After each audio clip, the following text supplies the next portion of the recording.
Good morning, beauties. Welcome back to my channel. Today we're doing a walkthrough of this, a 2009 Lamborghini Gallardo LP 560-4.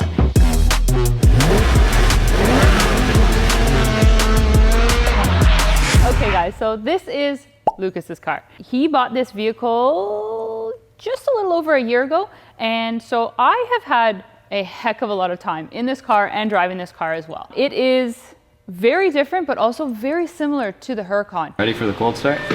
Yep.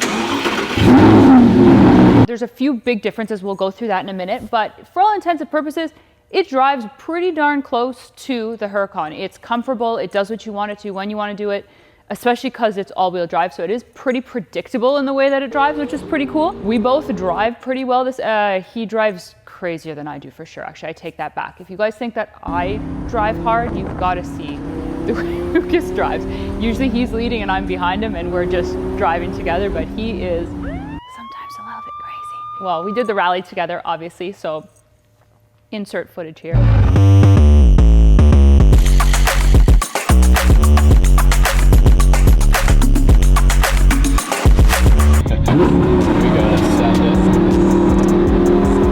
We had a whole lot of fun doing that, but we've done also a bunch of like cruises and local stuff with it.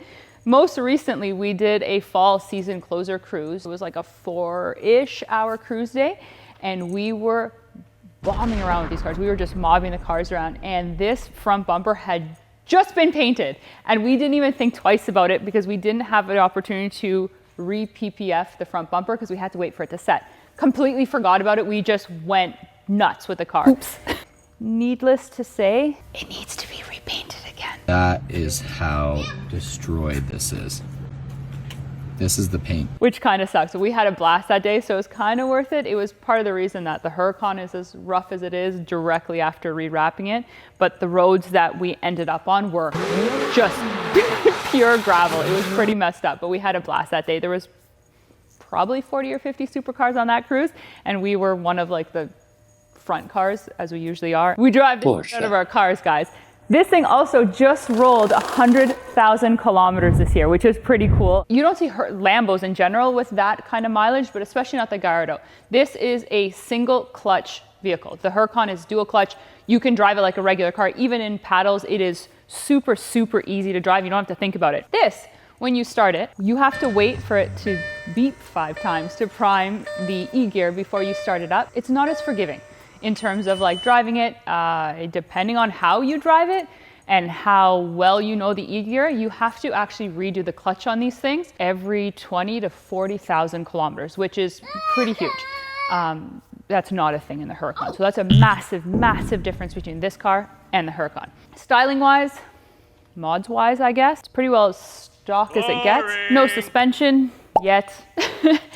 No wing yet. We're wrapping it in the spring, or for the spring. And what else? We might even tune this thing too. Sadly, this thing will never shoot flames. Even with a full engine out, decat, and all the rest of that you can do on the Huracan. This just, you can't do it on these cars, which kind of sucks, but it sounds badass. It sounds completely different than the Huracan as well. It has like a throatier, deeper kind of, it sounds awesome. This is also one of the biggest mods, or the main mods on this, is that it's got an exhaust. It is an Avior exhaust on this. It sounds amazing. Funny story about that, when it was first installed to the way it sounds now, completely different. So after the rally and after beating the Porsche out of our cars for an entire week. Makes a bit of noise. After the rally, the actual like throatiness of the exhaust changed a lot, which is super awesome. We'll do a cold start for you after for that as well. Okay guys, so one of the most hilarious mods, I guess, on this vehicle is the gas cap. So from Lamborghini, we found out the hard way just before the rally. A new gas cap on this thing is $1,200.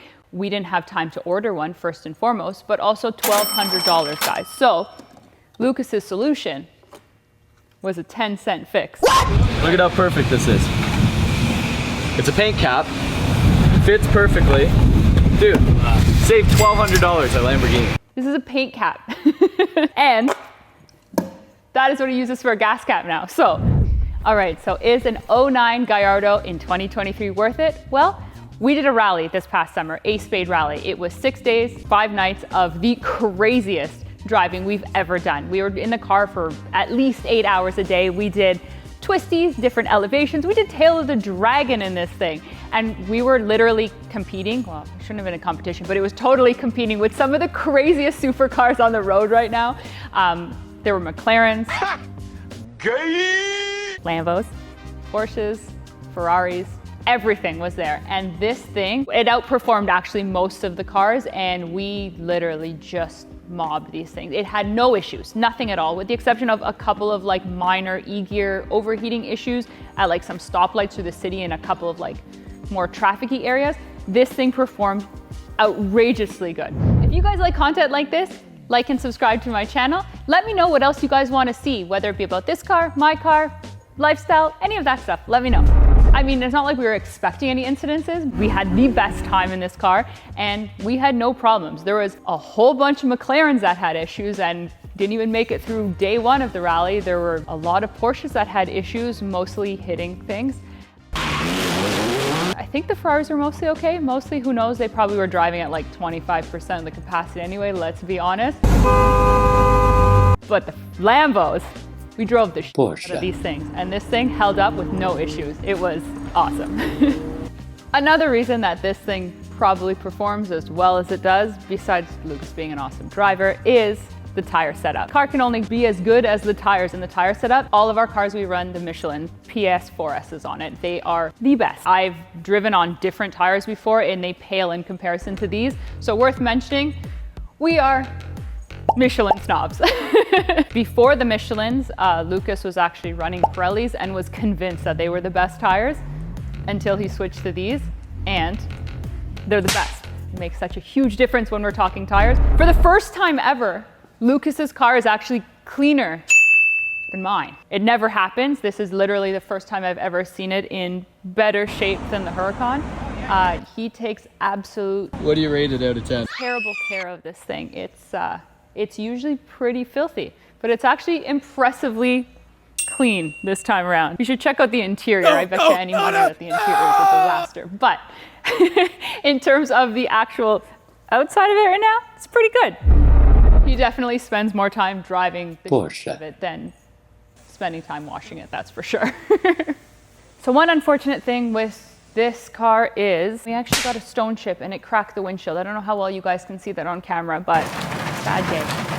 We are gonna have to replace this windshield before the springtime.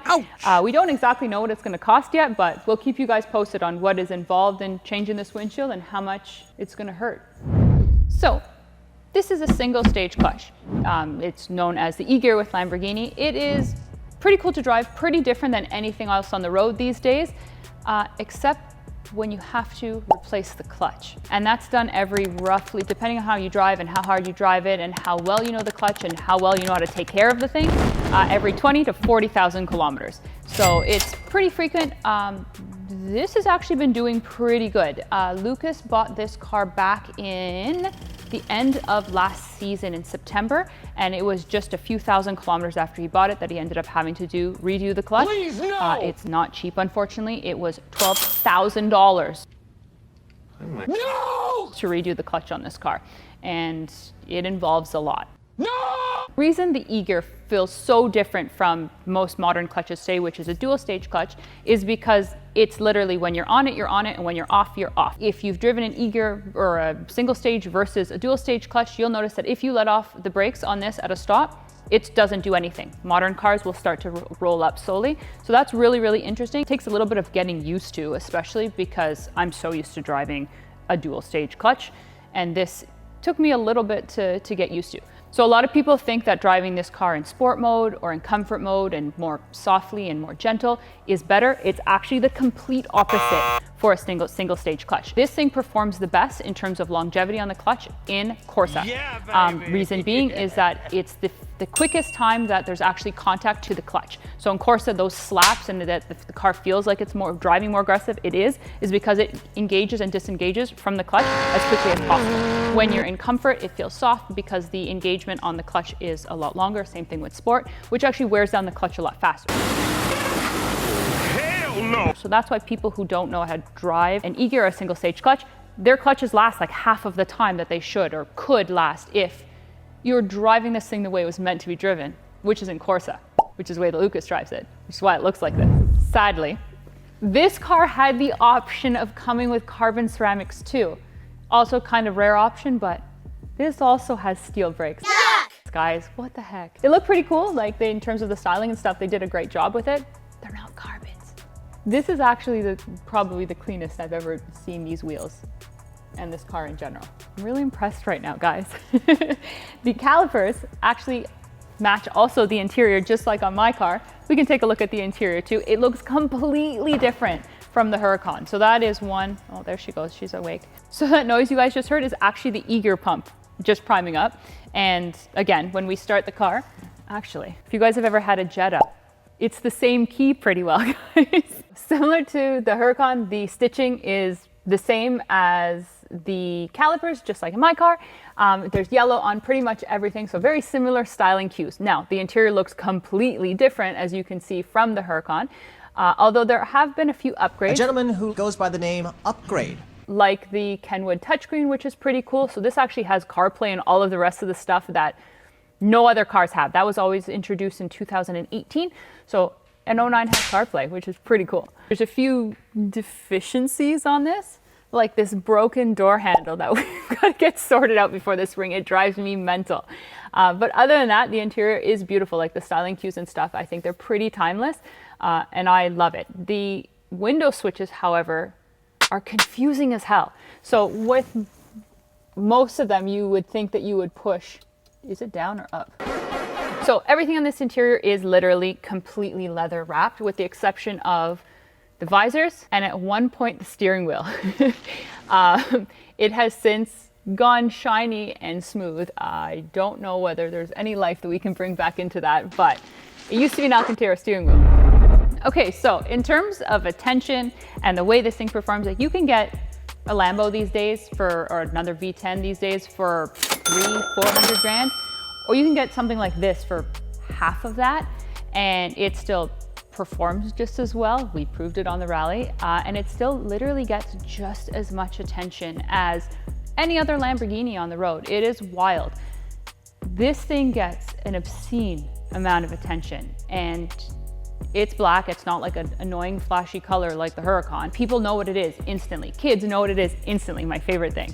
And it's so cool because Lucas is so like forthcoming and like lets kids come into the, like jump into the car and takes pictures, and it's just so much fun. Like we have a blast with this car just as much as any other Lambo on the road. And this thing is 15 years old now. So again, is it worth it? Yeah, absolutely. This thing is a blast. A big reason that Lucas bought this car is not for any other reason than this was one of his childhood like bucket lists or like favorite cars. So he decided that his first Lambo was definitely going to be an LP on a Gallardo because it was one of the first recognizable cars when he was growing up that he said he definitely wanted to own one day, and he did it. All right, guys, so that was the full walkthrough of the LP 560-4. Unfortunately, we live in Canada and it's snowing outside right now, but in future episodes, we're gonna be doing full driver reviews of the first gen, the LP, and the Huracan. And we're gonna see how these stack up against each other, deficiencies, pros and cons, what we like and hate about all of them. And I can't wait to share that all with you guys. So if you're not subscribed, make sure you subscribe because you're not gonna wanna miss the content that's coming up. All right, so that's the end of today's video. Another Lambo that's better than a Porsche, Ferrari, and a McLaren.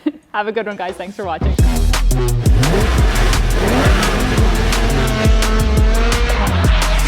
I just had a fan hit me up from Kuwait. Told him this would happen and we not a minute late. Seen him down bad.